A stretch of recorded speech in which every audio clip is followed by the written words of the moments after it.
It did get really dark. Tom Sandoval is getting candid about his journey post-Scandoval.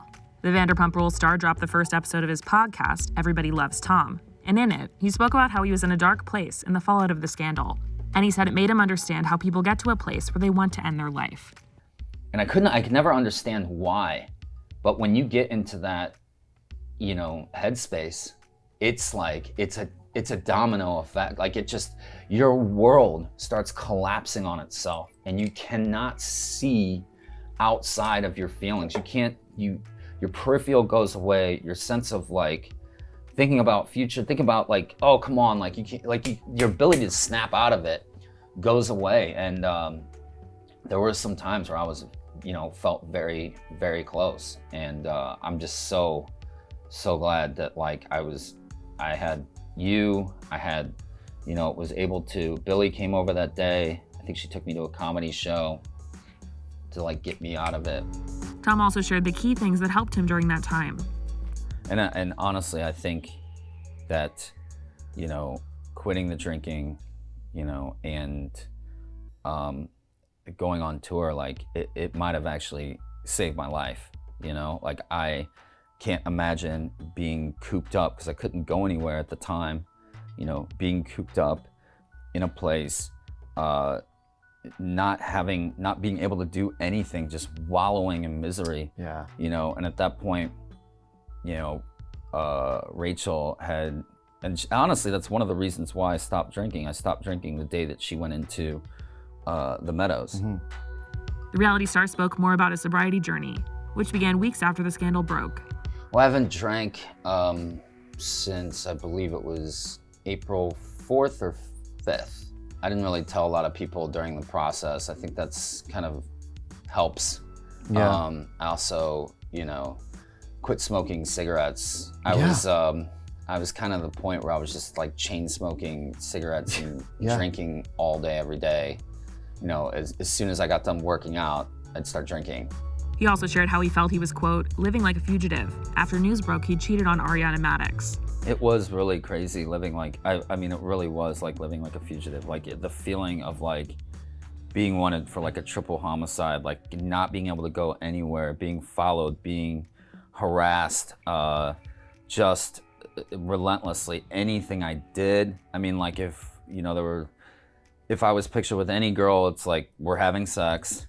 Like Billy would come over to like do laundry. She'd come over at like 1 p.m. They'd be like, Billy spends the night again. Like at one point I didn't shower for like, and didn't change my clothes for almost a week.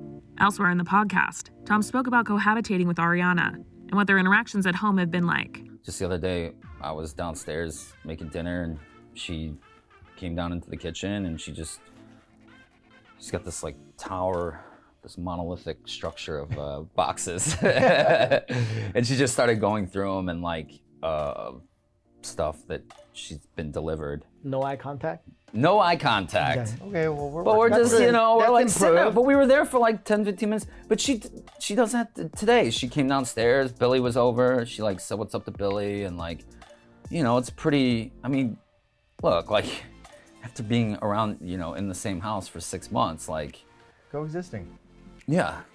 He went on to reflect on what he'd done and apologize. It has been such a learning experience, with going through everything and with what I did and taking time to actually see the, repercussions of my actions. And, when you're in a scenario like that and you're so emotionally wrapped up in your feelings, you don't think logically and you're just f***ing selfish. Yeah. It's like a drug addict kind of like sort of behavior, and I think I was just so unhappy in my life, and very just that I wasn't happy in the direction I was going. I felt trapped. And I didn't know how to handle it. And so I kind of just like rebelled in the worst way possible. And it was like exactly the opposite of what I wanted to do, but I ended up doing it inevitably. And it sucks, and I'm sorry for all the people that I hurt in that process. Ariana was somebody that I did love very dearly, and, you know, I would never, ever want to hurt somebody like that, even like my worst enemy. But I think that's why sometimes you end up hurting those people you care about the most, is because of your strong connection with them, you know? You say that there's a thin line between love and hate, because it's the opposite of love isn't hate, it's like indifference. In addition to his podcast, Tom is also appearing on this season of Special Forces, World's Toughest Test. He recently told Access what he learned from his experience on the show.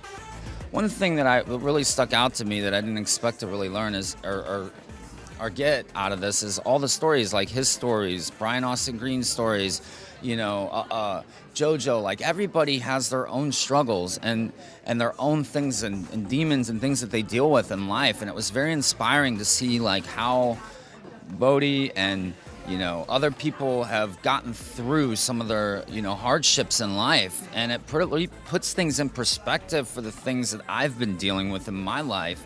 And I found like a sense of camaraderie and also comfort in that.